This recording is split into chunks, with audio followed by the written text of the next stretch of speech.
Hello,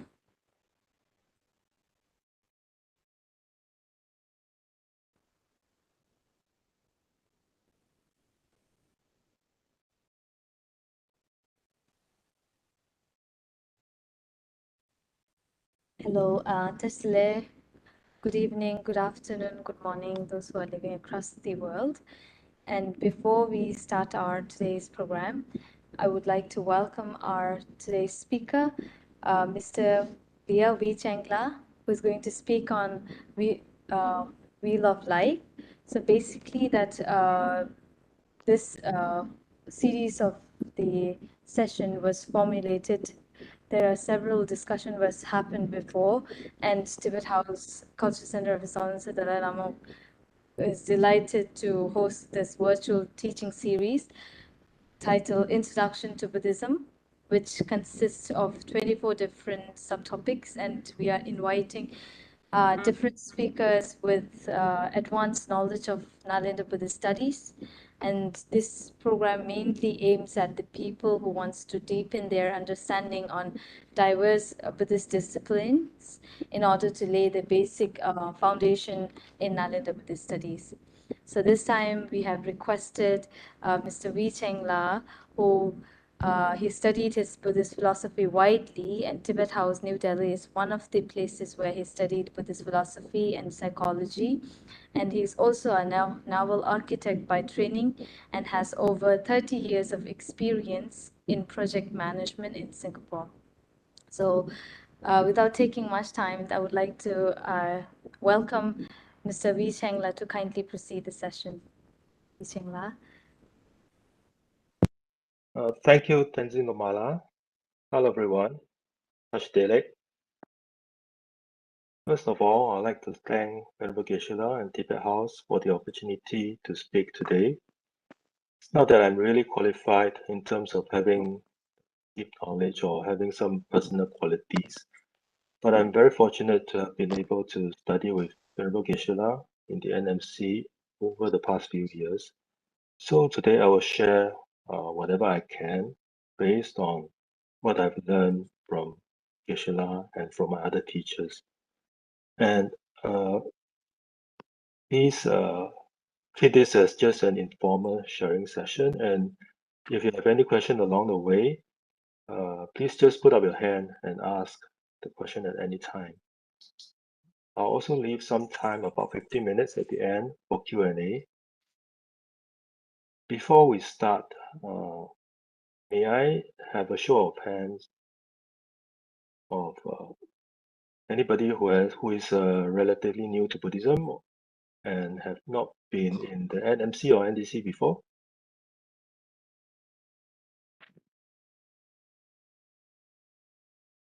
Anyway, most of you do not have a camera on. But anyway, this series are meant for beginners, so I will try to keep my sharing to that level. Okay, today the topic is the Wheel of Life. The Wheel of Life was first painted under the instructions of the Buddha. So how did this painting come about? At the time of the Buddha, there were many kingdoms. King Ujjayana was the king of a bigger kingdom. King Bimbisara was a ruler of a smaller kingdom. One day, King Bimbisara received a gift from King Ujjayana. The gift was an armor with very precious stones. Being from a smaller kingdom with fewer resources, King Bimbisara did not have anything of similar value to give back to King Ujjayana, and he asked the Buddha for advice. The Buddha asked King Bimbisara to send him the best painters in his kingdom. And when the painters arrived, the Buddha instructed the painters to paint the Wheel of Life. And King Bimbisara gave this painting to King Ujjayana, and King Ujjayana, having heard that this painting was painted under the instructions of the Buddha, he became very interested and he studied the painting in detail. Because of past life in Prince, he was able to discern its meaning, contemplated on the meaning, and achieved realizations, and eventually attained Nirvana. Let me share picture.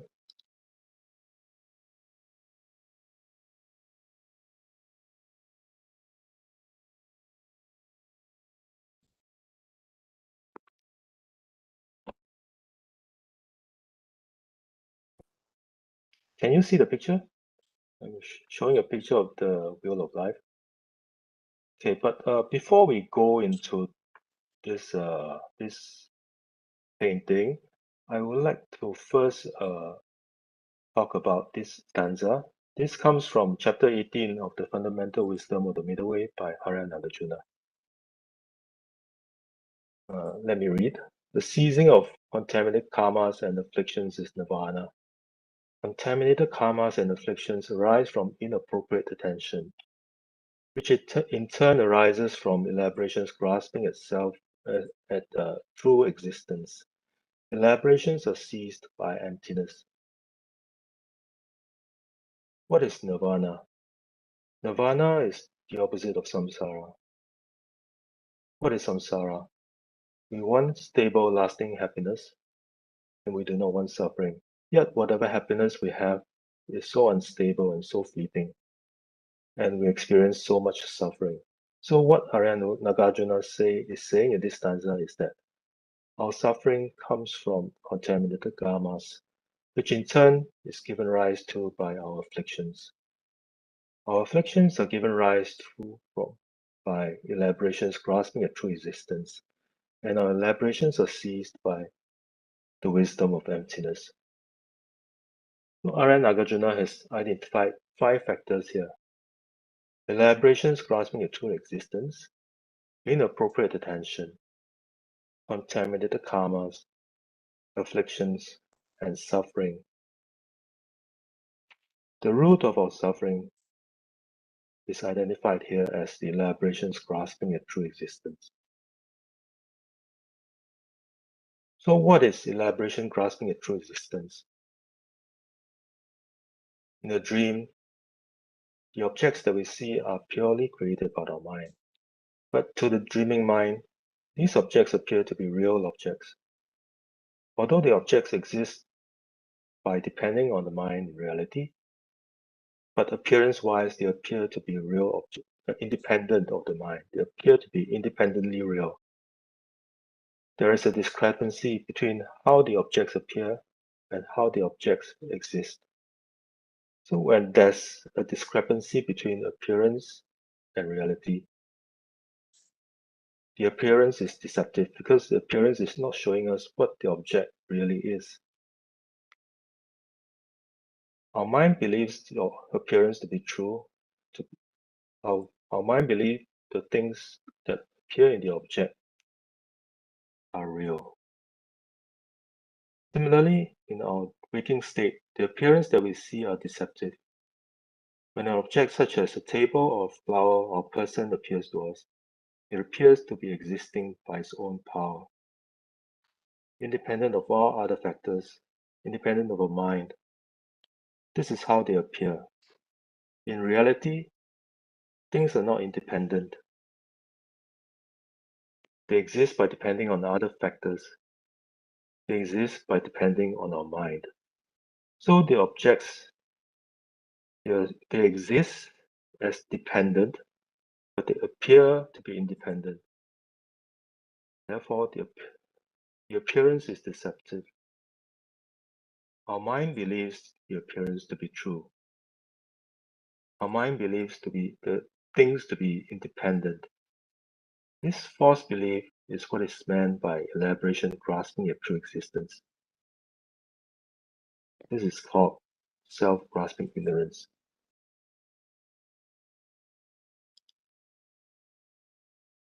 Does anybody have any question?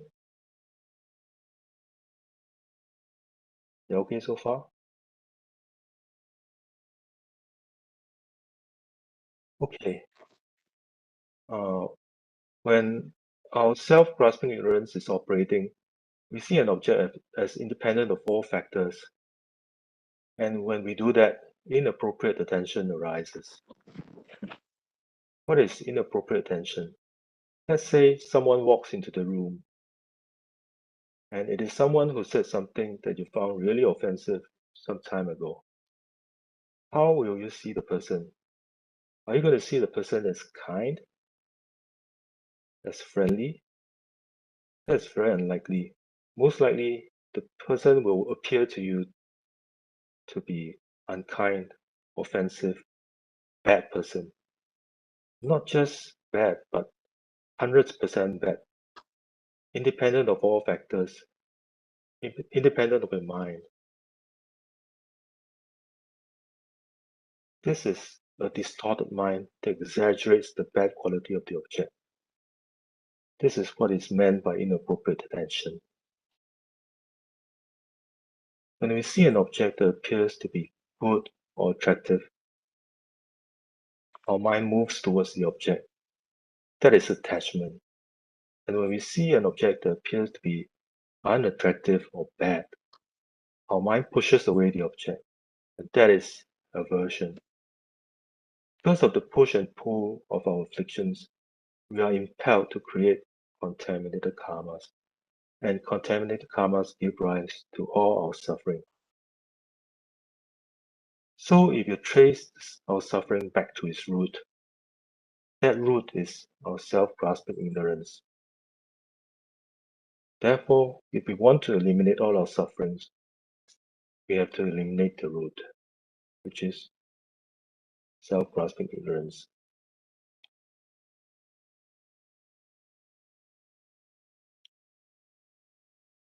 So how do we eliminate self-grasping ignorance? Self-grasping ignorance is a mind that distorts reality.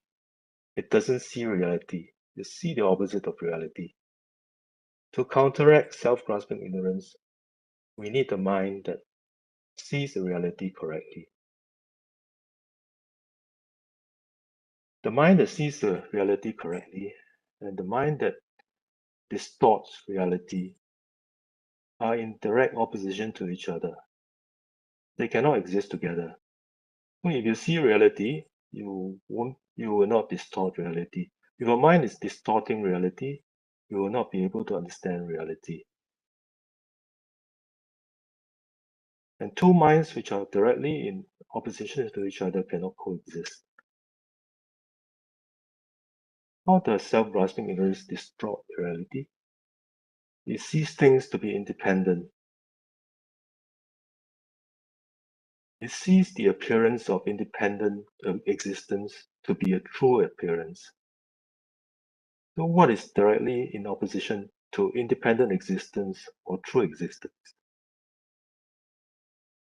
Can anybody tell me?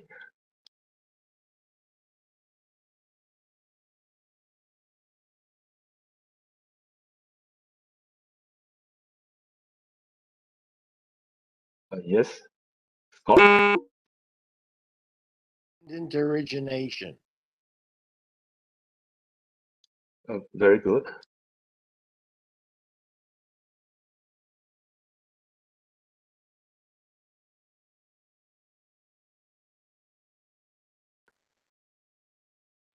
The opposite of independent, yes, it's true. Opposite of independent is dependent.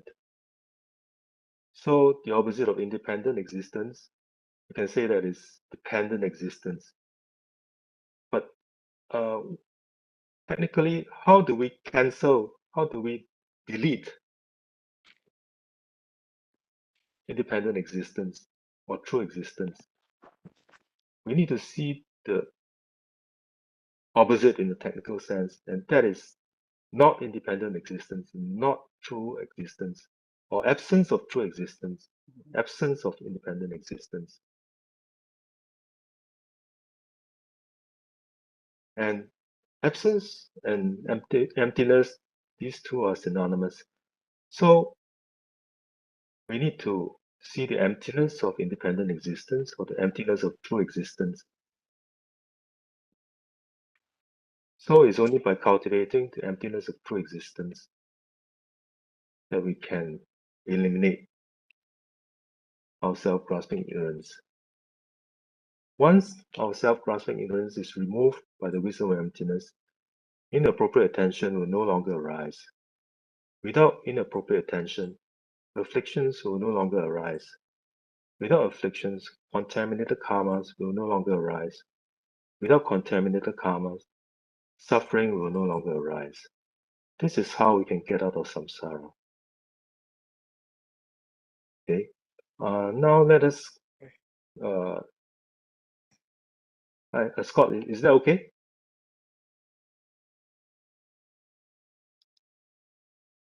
Now let me share the slides again.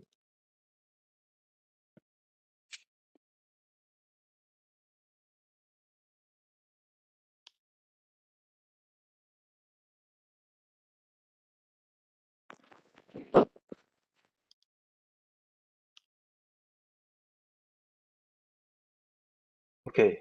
Now we go back to the wheel of life. You can see that the entire wheel is held within the mouth of the demon. Demon symbolizes death and impermanence. As long as you're caught within the wheel, as long as you're caught within the mouth of the demon, you are not freed from the endless cycles of birth, aging, and death. And the wheel consists of four. You can see that there are four concentric circles there. 1, 2, 3, and 4. Briefly speaking, the first circle represents the 3 root afflictions. Actually, it's all labeled there. The second circle represents the contaminated karmas. The third circle, which is this one, represents the 6 realms of samsara. And these actually represent our suffering. And the fourth circle, the outermost circle, depicts the 12 links of dependent origination. So if we go back to Arya Nagarjuna's stanza, he identified 5 factors. Does anyone remember what the 5 factors are?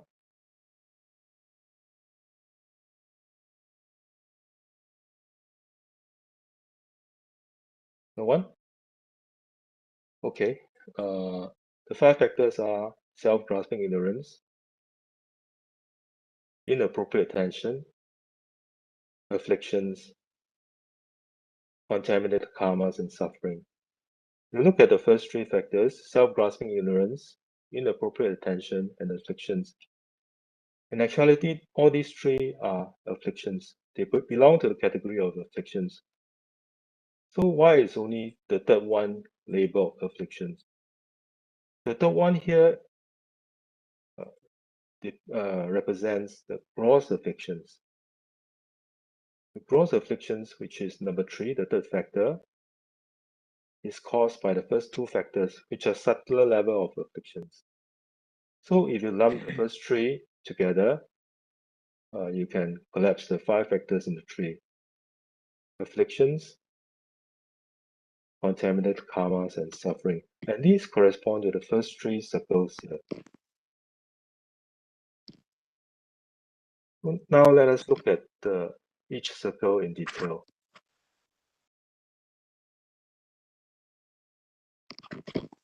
Okay,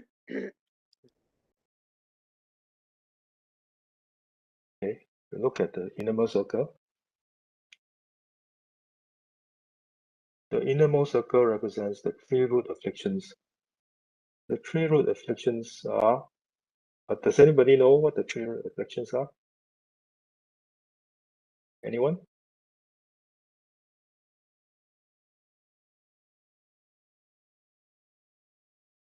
Okay, the 3 root afflictions are depicted here by a pig, a bird, and a snake.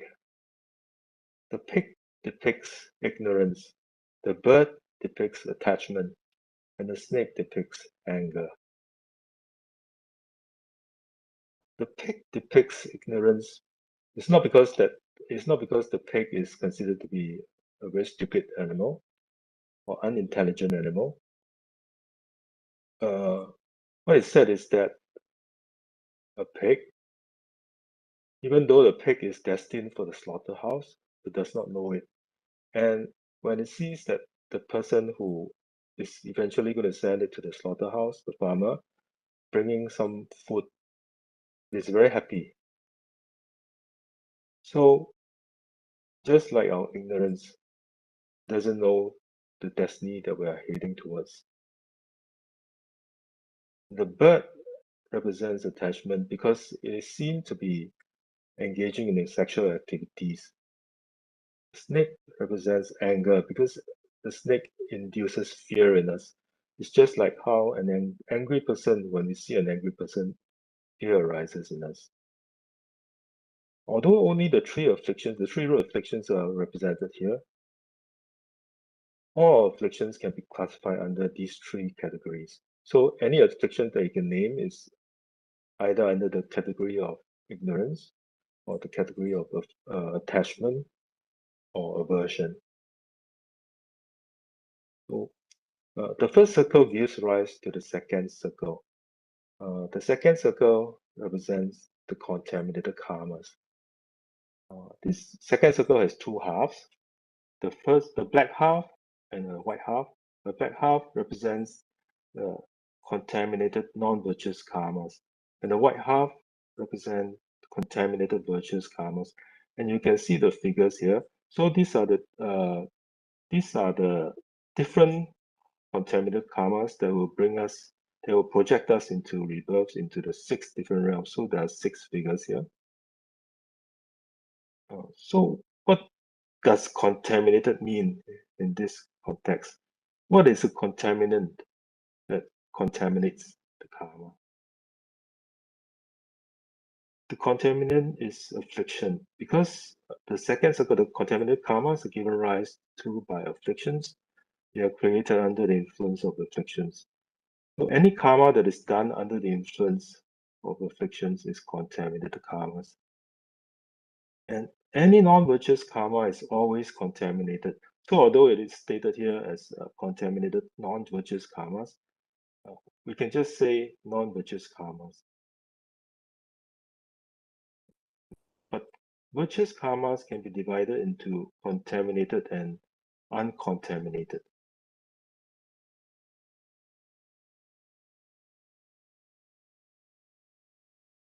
So contaminated non-virtuous karmas, in this context, we are referring to the karmas that will throw us into rebirth. So the contaminated non-virtuous karmas will throw us into the lower realms, and the contaminated virtuous karmas will throw us into the 3 higher realms: human realm, God realm, and demigod realm. And the 3 lower realms are hell realm, hungry ghost realm, and animal realm.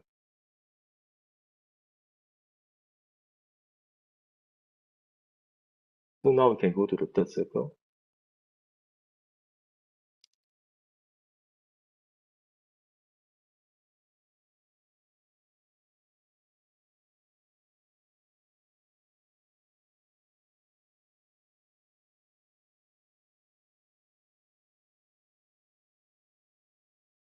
The third circle depicts the 6 realms of samsara.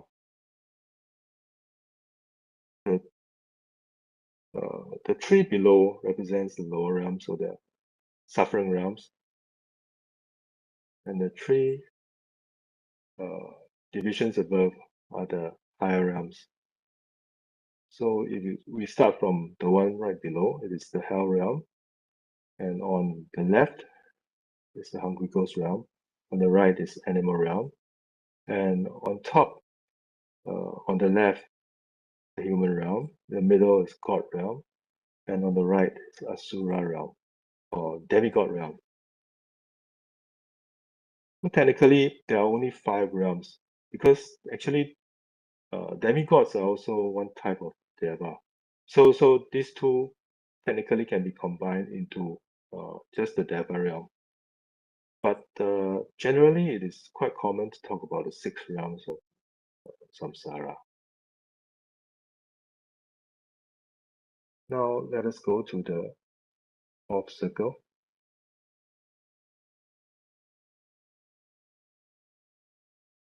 The 4th circle depicts the 12 links of dependent origination.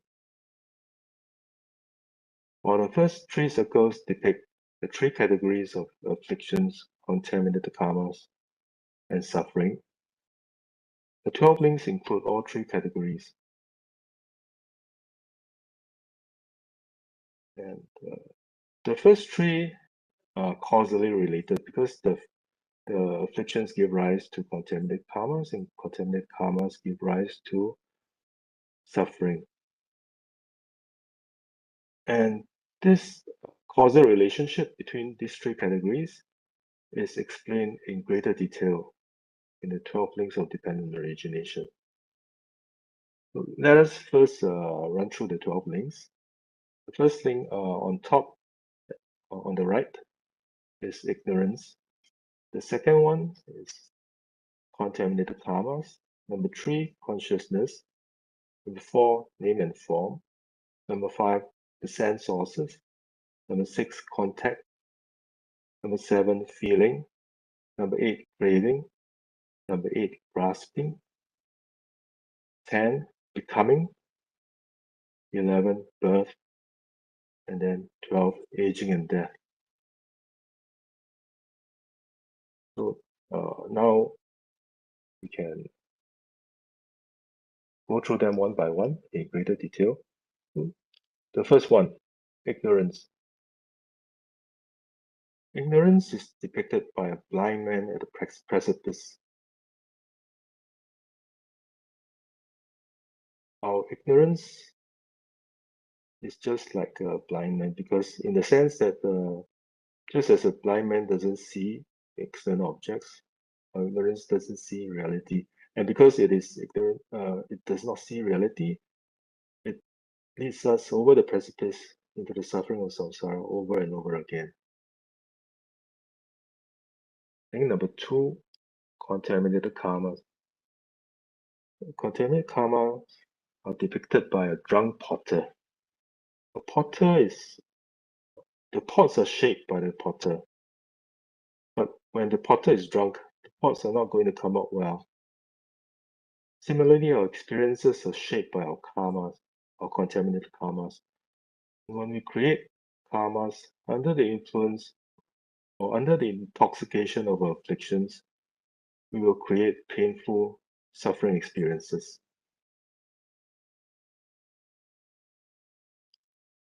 Next, we'll go to link number 3, consciousness.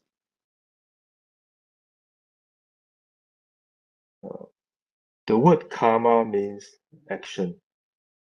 The moment the virtuous or non-virtuous karma or virtuous or non-virtuous action is completed, a karmic seed is deposited on our consciousness, and it is the consciousness that carries the karmic seed from life to life until the fruition of the result.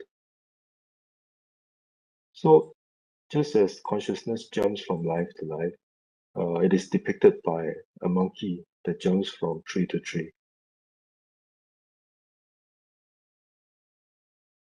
The next link, actually, we're not going to link number 4. The next link is actually link number 8.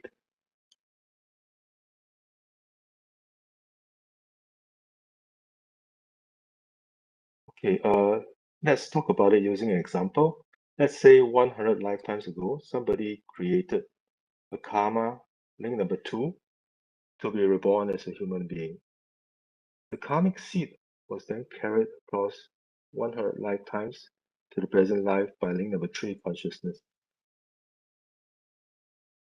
At the end of this life, at the moment of death, the person feels that he or she is going to die. The person feels that he or she is going out of existence. The person fears death. The person doesn't want to be separated from the body.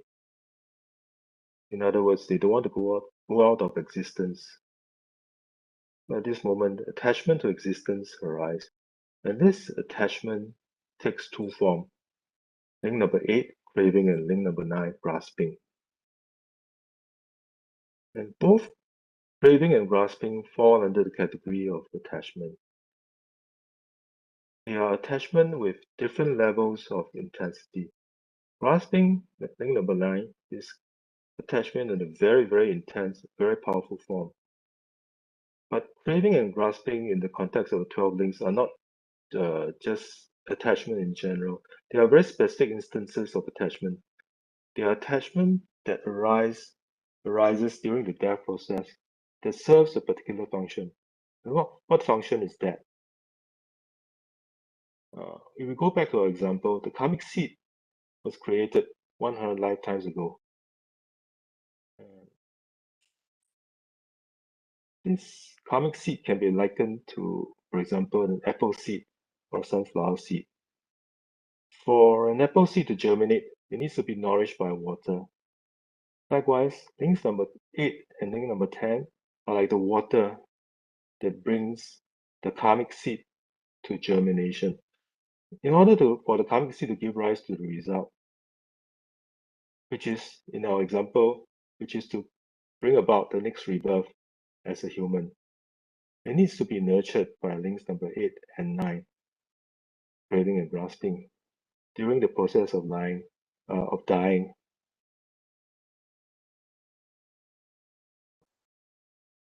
All the while, when the karmic seed was created in the first life, up until this life, this karmic seed has the potential to give rise to the result.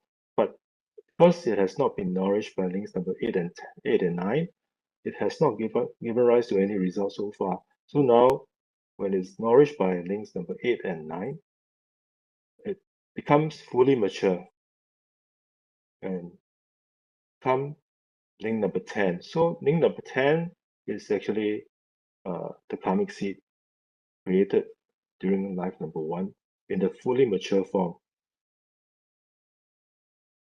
And link number 10 is called becoming, or sometimes it is translated as existence.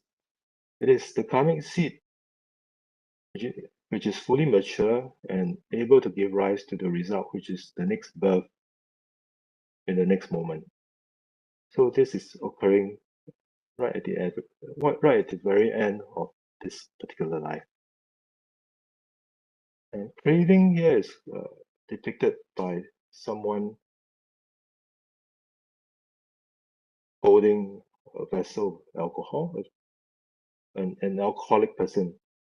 And grasping is depicted by a monkey plucking a fruit. So when the karmic seed has been transformed by link number 8 and 9 into link number 10, becoming, and when the person dies, the mind of the person is ejected from the body. And when the mind enters the womb of the mother of the next life, the person of the next life is conceived in the womb. So the first moment of conception of the person of the next life in the mother's womb is link number 10, link number 11, sorry, birth. So link number 11 is depicted by a woman giving birth. So what is the sequence so far? 1, ignorance. 2, karma. 3, consciousness. 8, craving. 9, grasping. 10, becoming. And birth.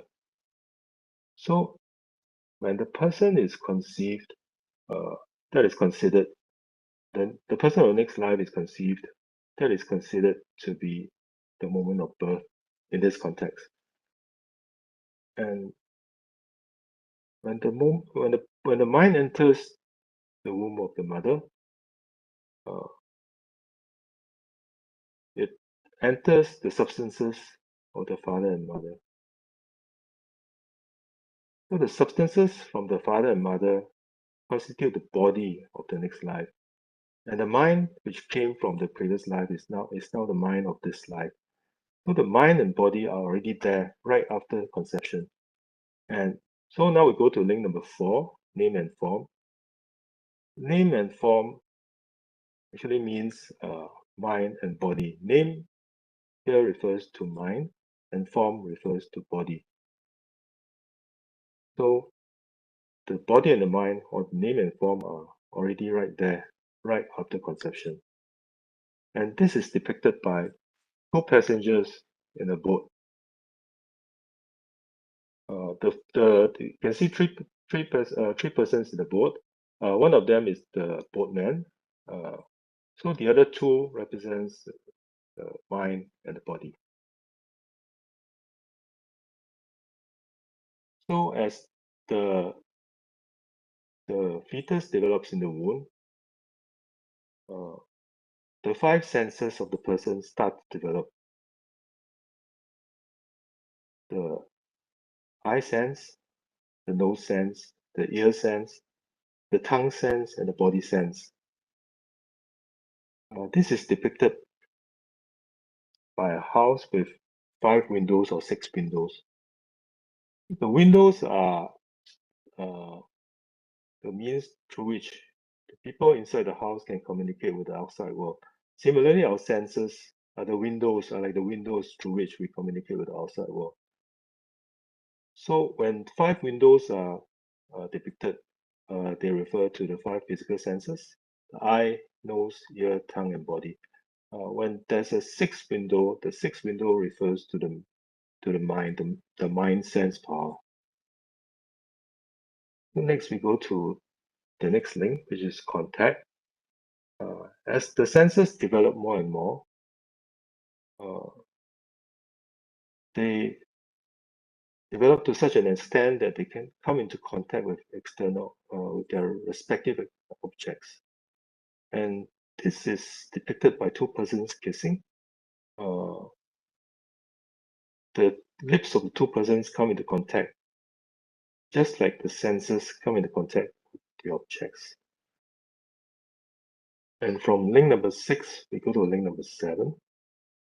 As the senses develop even more, then the senses come well developed enough to give rise to the feeling: pleasant feeling, unpleasant feeling, neutral feeling. In the earlier stages, even though contact happens, the senses are not sensitive enough to give rise to feeling. But now, the senses have developed to such an extent that when contact happens with an object, the person experiences the 3 types of feeling: pleasant, unpleasant, and neutral. And this is depicted by an arrow piercing the eye. So when the arrow pierces the eye, you experience sharp pain. So this represents how feeling arises in us when our senses come into contact with an object. So from link number 7, there's only one link left now. From link number 7, we go to link number 12, which is aging and death. So at the end of this life, actually aging starts from the moment of conception, and then at the end of this life, when this particular karma exhausts, the person experiences death. So this completes the 12 links, but not in the numerical sequence, in a slightly different sequence. Does anybody have any questions so far?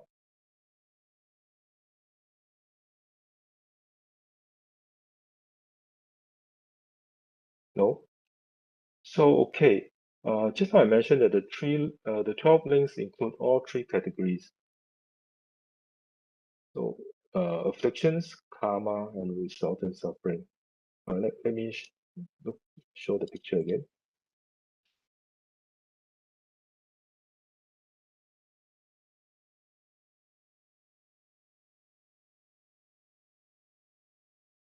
Okay, you can see the 12 links here.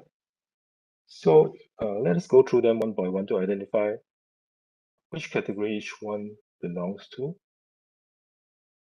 The first link, ignorance. Does anybody want to tell me which of the 3 categories ignorance is? Is it affliction, karma, or suffering?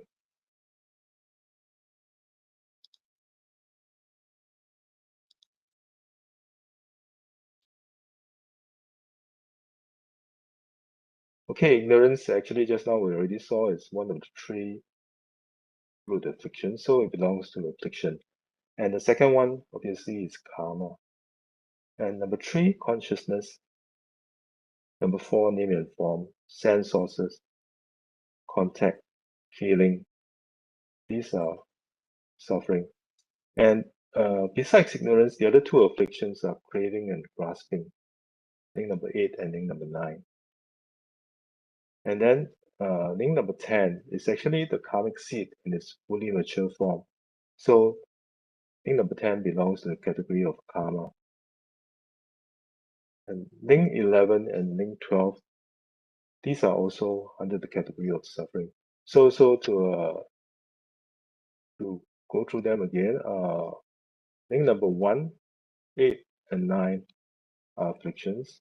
Link number 2 and 10 are karmas. And the others, so that's 5 so far. And the other 7 links, 3 to 7 and 11 to 12, this belongs to the category of suffering.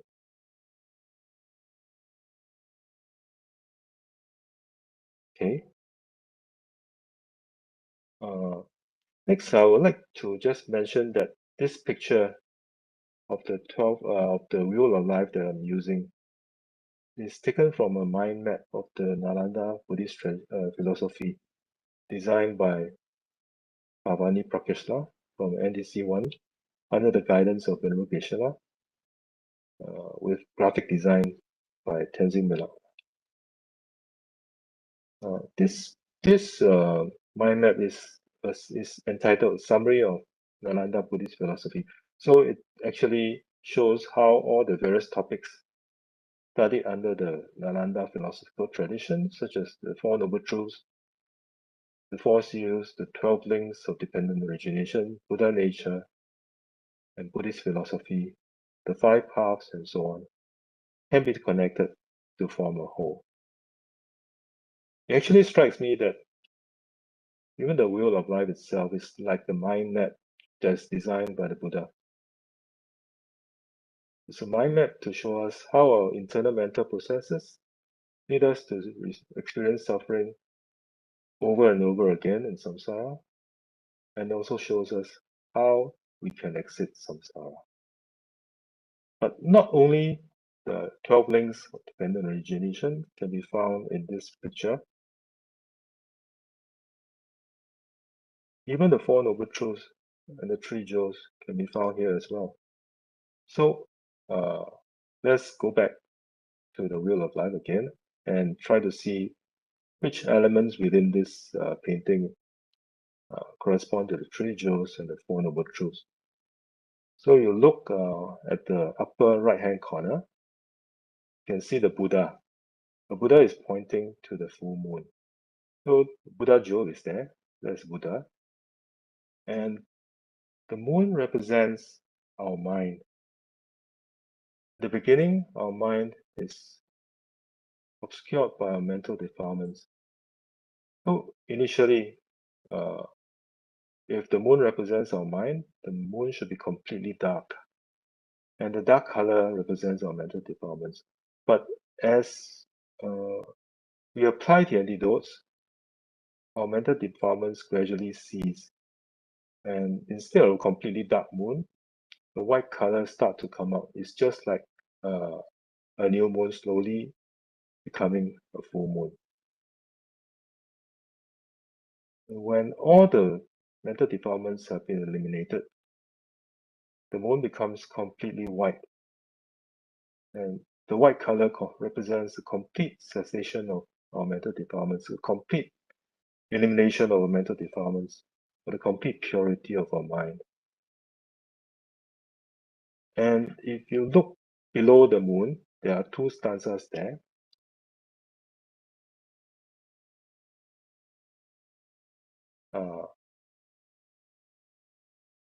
These stanzas have been repeated below. We can look at it here. The two stanzas read, strive to eliminate the defilements, enter into the teachings of the enlightened one, just as an elephant in the midst of hearts destroys the host of the Lord of Death. Those with conscientiousness engage in the Dharma of pacification, abandon the cycle of birth, and bring an end to the miseries. So these two stanzas indicate to us how we can achieve the total cessation of our mental defilements. So this is like the path that leads us to the cessation of mental defilements. So, what we have on top on the left-hand corner are the full moon representing the cessation of mental defilements, and the two stanzas which represent the path leading to the cessation of mental defilements. So where is the Dharma jewel? In a conventional sense, we can talk about the Dharma jewel as the teachings of the Buddha. But in the technical sense, Dharma jewels is actually the combination of two things, or the truth of cessation and the truth of the path. So truth of cessation is represented by the full moon, and the truth of the path is represented by the two stanzas. So the Dharma jewel is also there. Then what about the Sangha jewel? In a general sense, we can talk about the Sangha jewel as the ordained monks or nuns. In particular, Sangha is referring to a group of 4 ordained persons or more. And also sometimes we use the word Sangha to refer to our Dharma friends with whom we have the same aspiration, with the same wish to practice Dharma and to progress on the path. But technically, Sangha jewel refers to those beings who possess the means to eliminate their afflictions. So what is the means to eliminate our afflictions? It's the direct realization of emptiness, the non-dual wisdom of emptiness. So the Sangha jewel refers to the beings who have attained the direct realization of emptiness. So the beings who are inside the demon's mouth are those who do not possess the means to eliminate their afflictions. Sangha jewel is not explicitly represented in this painting. They are implicitly represented as those beings who are outside the demon's mouth, but who are not shown in the painting. Okay, so we have the Buddha jewel, the Dharma jewel, and the Sangha jewel. Next, we can talk about the Four Noble Truths, how the Four Noble Truths are represented in this picture. The first Noble Truth, the truth of suffering. Does anybody want to try? Which part of this painting represents the truth of suffering? What about Joyaji?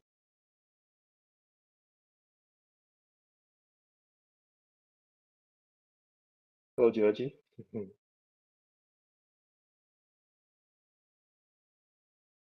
Or Scott?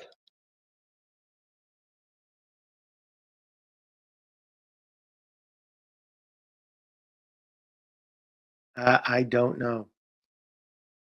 Okay, remember the first 3 circles they represented? Do you remember the first 3 circles? The first circle represented afflictions. Then the second one, do you remember what it was?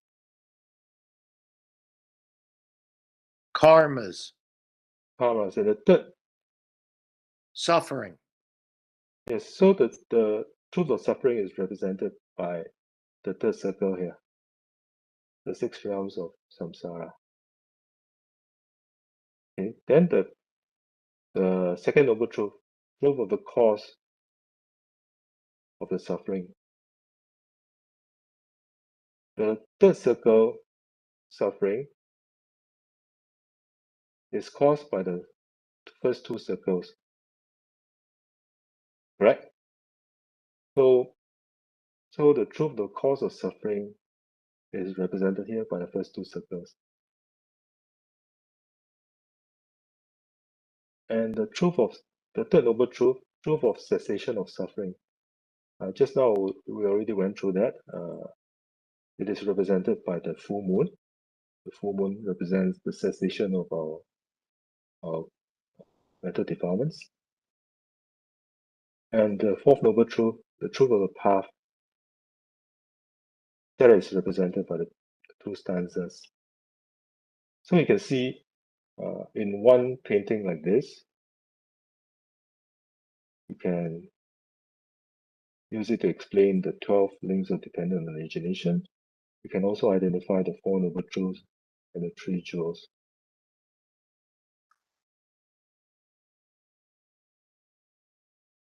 Are there any questions?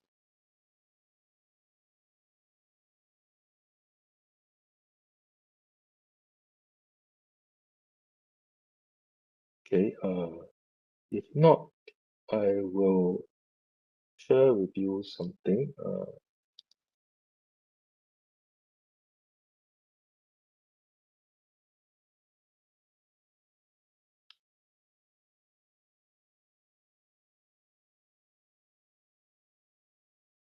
Just now when we went through the 12 links, I think you may have noticed that we actually did not follow the numerical sequence. We were following a different sequence. We started from link number 1 to 3, and then we went to link number 8 and 9, 10, 11, and then we from link number 11 it goes to link number 4, 5, 6, 7, and then 12. So the question may arise, you have a reason in your mind that why are we using why are we doing it in this sequence?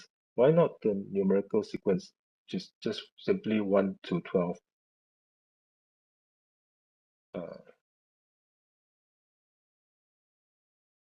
So in fact, both sequences, both versions are correct.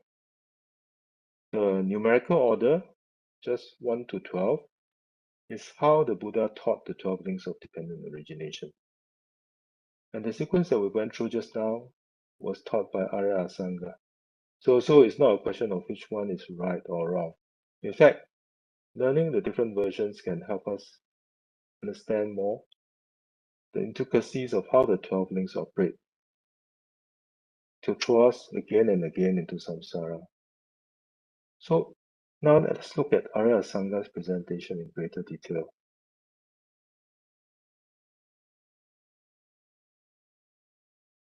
So in Arya Asanga's presentation,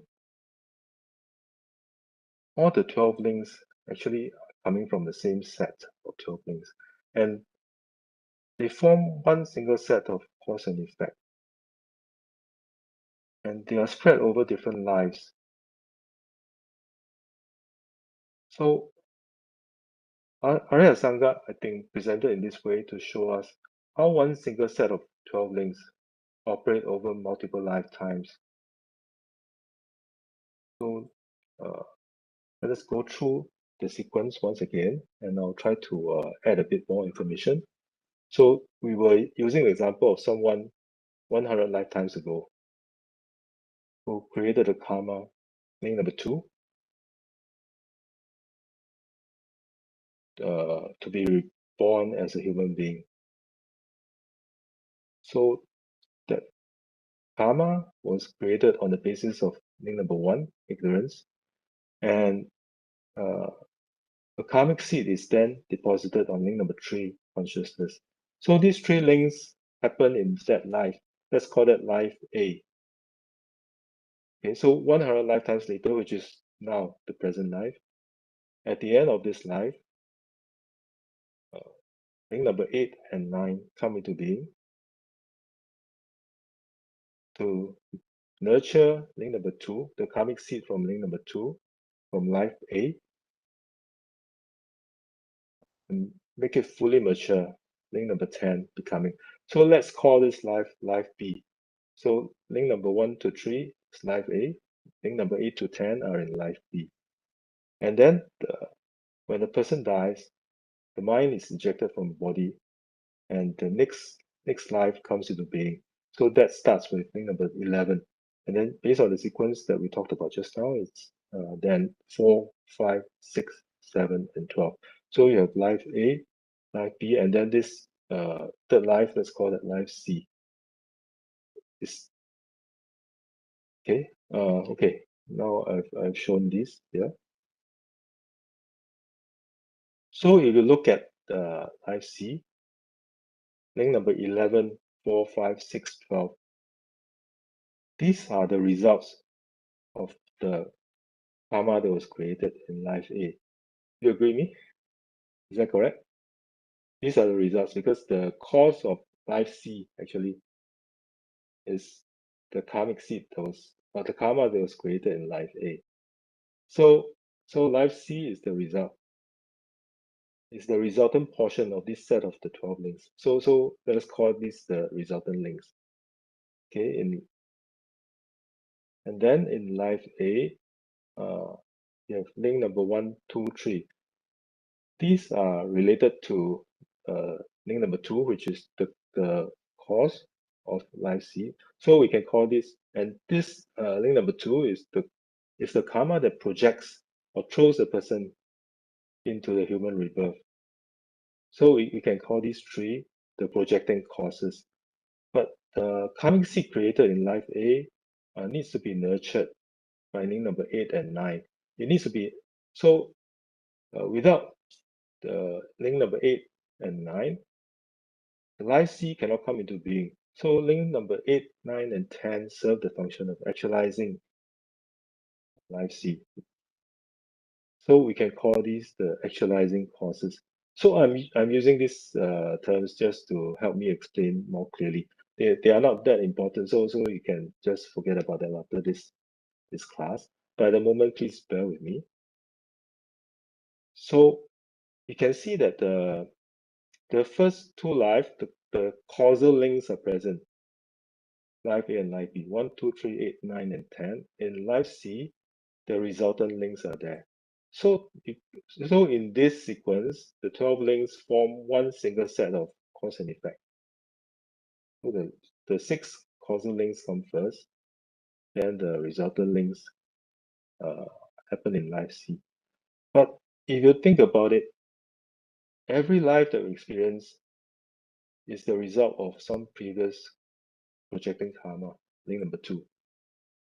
So even in life B, for example, it started with birth, and then name and form, the 6 sense sources, and then the person develops contact, feeling, and at the end, the person experiences death. So the resultant links are there as well in life B. And during this life B, the person is also constantly creating new contaminated karmas to project the person into other rebirths. So the projecting causes are constantly being created as well. So links number 1, 2, 3 are constantly being created, and new sets of 12 links. Every time link number 2 is created, a new set of 12 links is being initiated. And similarly for life A, so if you look through it, you will see that you can also talk about at the end of life A, link number 8, 9, 10 from a different set of 12 links will operate and throw the person into the next birth right after life A. And then that life is also the result of a previous link number 2. So the resultant links are there as well. So if you look at it like this, you will realize that in every life, there are so many different sets of the 12 links. All these 12 links are at different stages of evolution. And all these links are intertwined. And we cannot just look at one set of 12 links within us and think that by somehow stopping it from operating, we will stop our suffering, because there are so many sets within us, and then we are constantly creating new sets. So the only way to stop all these different sets of 12 links from operating is to cut the 12 links at the root. So okay, I have another picture here. It's a bit complicated. Not sure whether you all can understand. I'm just showing how we can identify different sets of 12 links here. And the different colors represent different sets of 12 links. The only complete set of 12 links is the one that we initially explained, which is represented by the green color. Yeah. So the way it is represented by Arya Asanga allows us to know that even in our very life, this present life, there are so many different sets of 12 links that are operating, and so many link number 2 that are there, and our afflictions are there. So all these are constantly operating and constantly creating new suffering and constantly throwing us over and over again into new rebirth. So the only way to stop this is to cut the root, which is the self-grasping ignorance. And the only way to cut the self-grasping ignorance is by cultivating the wisdom of emptiness. That is why the wisdom of emptiness is so important.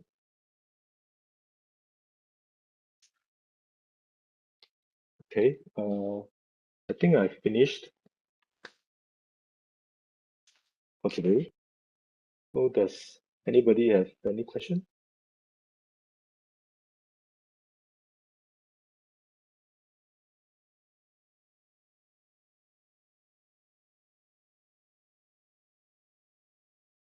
Yes, please. Vichingla, I'm so sorry I missed the first bit. I joined a bit late. I was trying to recall at some point, what's the difference between the ignorance in the innermost circle and the outermost circle? I think we did have a discussion sometime back, but I'm not able to readily recall that. So there is ignorance in the innermost circle, and there is also ignorance in that the 12 links. So what would be the difference? Okay, I'm not entirely sure, but okay, maybe it is like this. So in the standard set of 51 mental factors that is taught in the Nalanda tradition, okay, these 51 mental factors are based on Arya Asanga's text, the compendium of higher knowledge, Abhidharma Samuchaya. And in it, Arya Asanga also has these three root afflictions in the first circle: ignorance, attachment, and aversion. But how Arya Asanga identifies ignorance as part of the root afflictions is not really the ignorance that misconceives true existence or independent existence. He defines ignorance here as a blurriness of the mind, a mind that doesn't know, that doesn't see. So, but I think if you recall, there are 6 root afflictions, right, in the 51 mental factors. Under the category of root afflictions, there are 6. And the 6th one is called wrong view. And this wrong view can be expanded again into another 5. So it's the first 5 plus these 5 expanded ones, 5 expanded wrong views, are total 10. And among the 5 wrong views, there's one wrong view called the view of perishable collection. And this is the one that specifically refers to the ignorance that views true existence. Okay. So I think the relationship between the ignorance and view of perishable collection is that the view of perishable collection is a more specific form of ignorance, because in order to misconceive the reality, first you must have a blurriness that doesn't see the reality. So if you are basing it on Arya Asanga's presentation, I think maybe this will answer your question. So if you're talking, if you see the 3 root afflictions in the first circle to be the ignorance that is explained by Arya Asanga, and then it would be different from the ignorance of the 12 links of inner origination, because ignorance of 12 link origination is the ignorance that views true existence. I don't know whether that's, remember? Do you remember whether that's how it was explained? I'm not very sure actually. I will have to go through the discussion again, but yeah, I will make a note of this also, and then again I will have to listen, I think. Right now it seems like clear, but maybe I'll have to study more. Thank you, Vichingla. Thank you, Jyoti ji.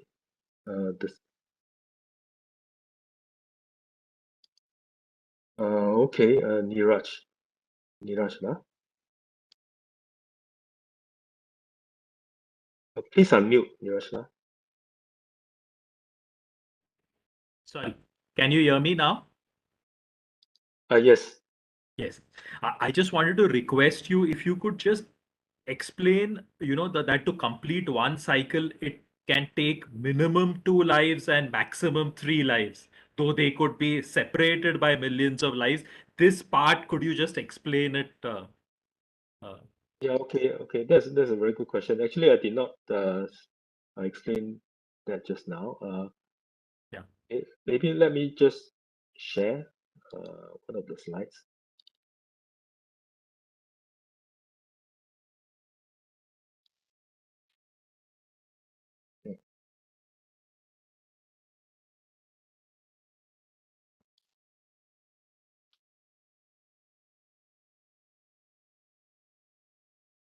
Okay.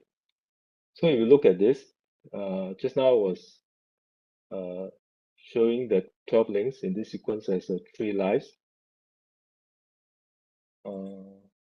So this is only one version. Okay. There's another version which is over 2 lives, where link number 1, 2, 3, 8, 9, 10 are actually combined into one life. So in this version, the 2 life version, link number 2, the karma that was created actually is actualized at the end of this very life.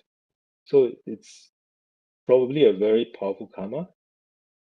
And at the end of this life, where the karma was created, it actually causes the next rebirth, the very next rebirth. So this is a 2 life version where the 2 lives are sequential.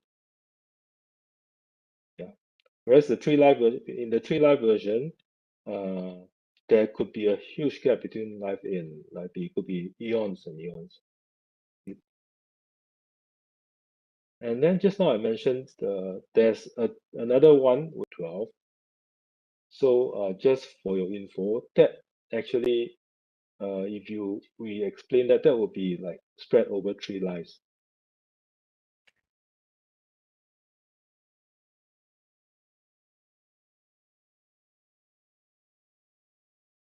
Okay. Thank you for the question. Thank you. Does anybody have any other question?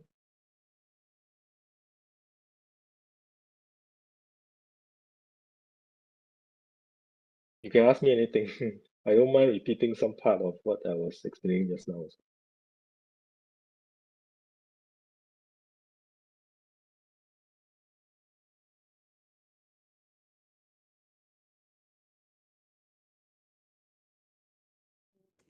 Sorry for the interruption. Those who are watching from YouTube as well, you can type your question in your chat box, YouTube chat box, so I can deliver it to the speaker, Vichengla.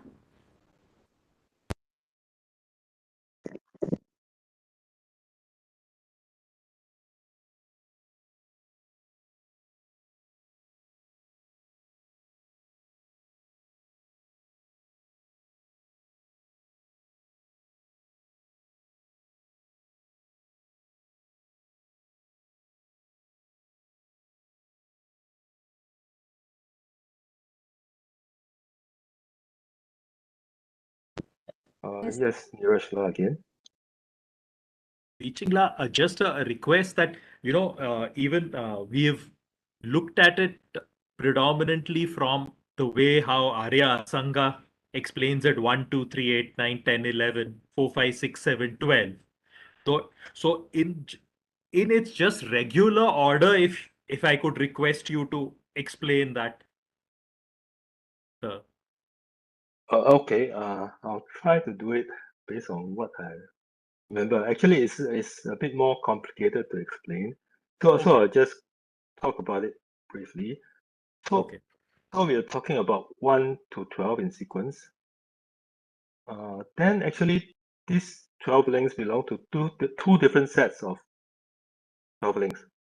This is unlike Arya Asanga's version where all the 12 links, although they are out of sequence, they all are the same set of 12 links that is initiated by link number 1, 2, and then they operate over 3 lifetimes or 2 lifetimes and lead to aging and death. So in this version, link numbers 1 to 7 belong to one particular set of 12 links. And for this set of 12 links, link number 8 to 12 are not explicitly presented, though they are implicitly implied. And then links number 8 to 12 belong to a different set of 12 links. And again, for this set, link number 1 to 7 are implied. They are not explicitly shown. And if you look at links number 1 to 7, links 1 to 3, they are the causes. I think maybe if you have some notes or you recall, then link number 4, 5, 6, 7, these are results, right? Yeah. And then for 8 to 12, links number 8, 9, 10, these are causes. And then 11 to 12 are results. So there are two different sets of cause and effect here. It's not just one set, whereas the earlier presentation, all the 12 links are presented first with 6 causes, then 6 effects. So there's only one set of cause and effect. And then in terms of the lives, if I remember correctly, so link number 1 to 3 are in the one life. Then the 4 to 7 are in a different life, not necessarily immediately the next life, a different life. So in the first life, we are only talking about 1, 2, 3. So there are 9 other links that they are implicit. Okay? And they belong to different sets of 12 links, not even these two sets. So the line number 2 starts with the 4, 5, 6, 7. Then at the end of this second life, link 8, 9, and 10 operate. But this link 8 to 10 belong to a different set of 12 links, not this set. Because the first set of 12 links, the first contaminated karmas, link number 2 has already given rise to this second life. Yeah. So you have 8, 9, 10, which are a different set of 12 links to give rise to birth and then aging and death. So birth and aging and death is the third life. Okay, when I say first, second, third, only the second and third are in sequence. I think, yes. Oh, yeah. I'm sorry. I think this may be a bit too intricate. Yeah, for those who are not so familiar with the 12 links. Thank you so much.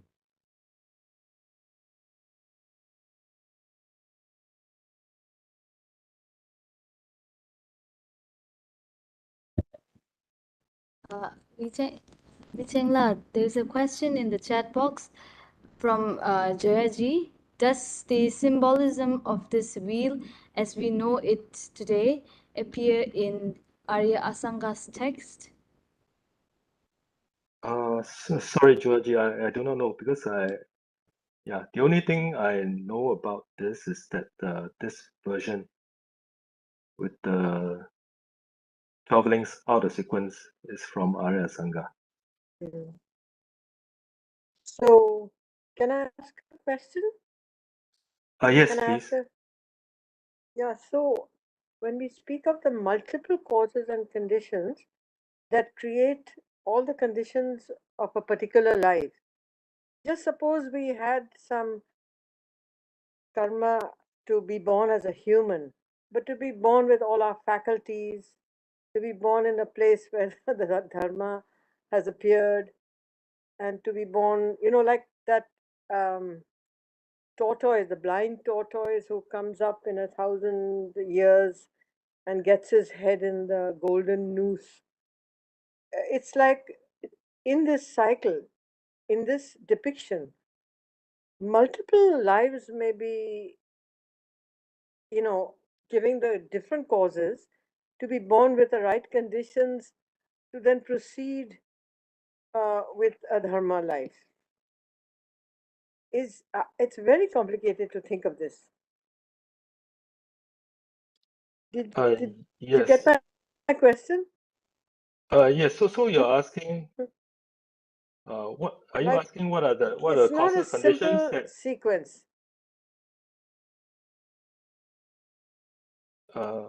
Okay. No, So I'm asking, there could be many lives that actually propel one, not just one cycle or two or three cycles, that propel one into a life that, let's face it, is called worth living, or which gives us the opportunities, to meet the dharma.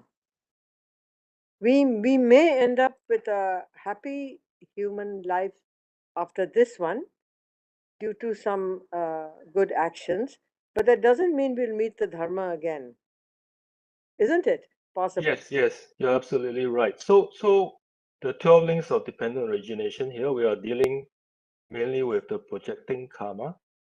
So if you remember in the second circle, it Hmm. is the 6 types of being that are depicted.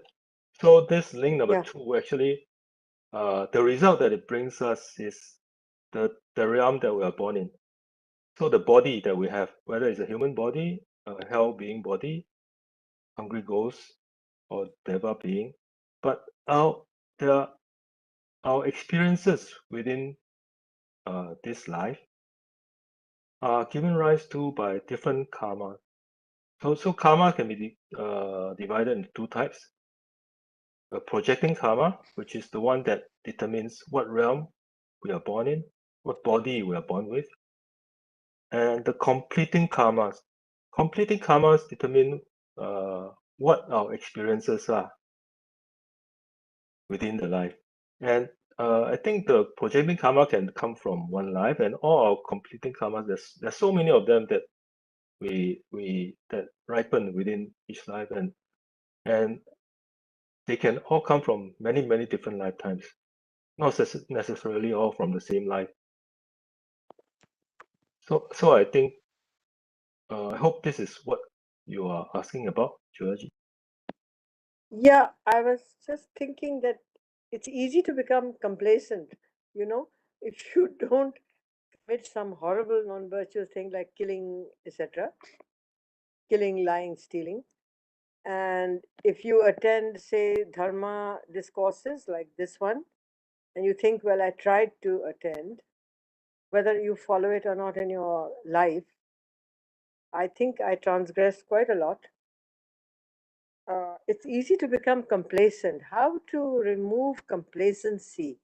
Thinking about it, when thinking of the 12 links, how to remove a sense of complacency?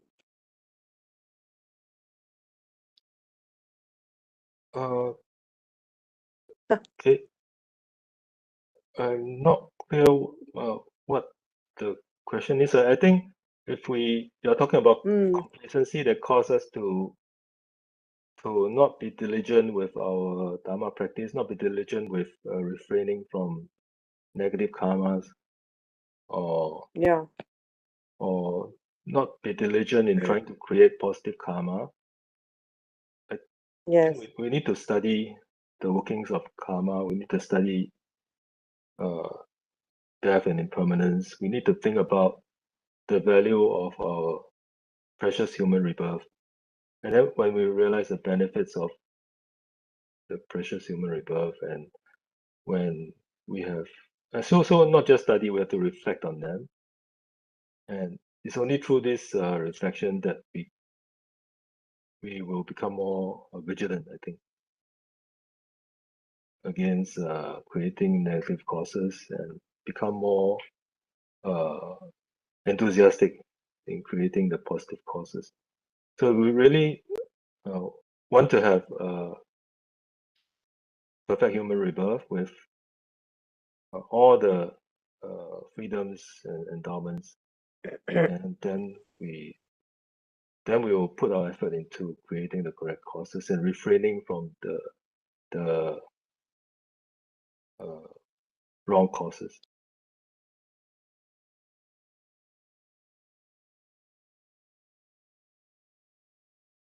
So I hope that answers the question, but I don't think it is a very good answer, but it's what I think. No, I think my question also was a bit confused.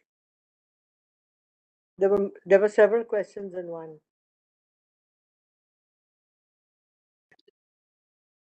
Yeah. So you have. Thank you very much. Thank you very much. Thank you, Georgie.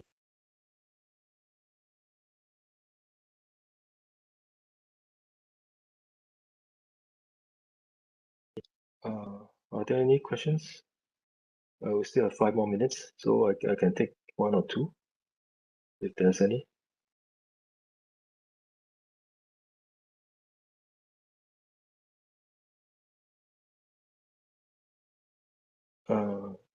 If not, and if there are no questions from YouTube, then maybe we can end this session.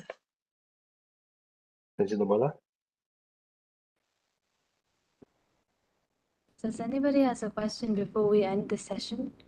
There's no question in the YouTube chat box, so is there any questions from the participants who directly joined from the WebEx? So we can take one last question if any of you have any questions. So we'll end up after that.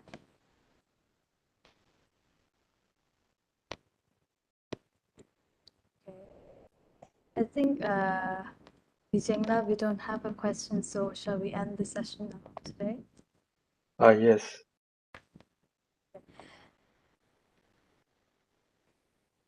Right.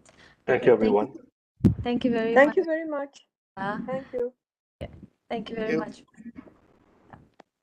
Okay, thank you so much, and we shall see you in our next session, which is on 4 immeasurables, and which will be held on 28th of this June. So we shall see you on that day. And yeah, so if anybody has a question, so you can mail me so that I can deliver it to B. Chengla so that he could able to answer it through email, and I can deliver it. Yeah? Yes, I'll be very happy if I receive some more questions, actually. Thank you. Thank you, Vijayla, for joining today's session and sharing your knowledge towards all the audience and also to me. Thank you very much. And I once again will see you all soon in our next session, which is 4 immeasurables. So, Thank you. good night. Thank you. Thank you, Vijayla. Thank you, Tibet House.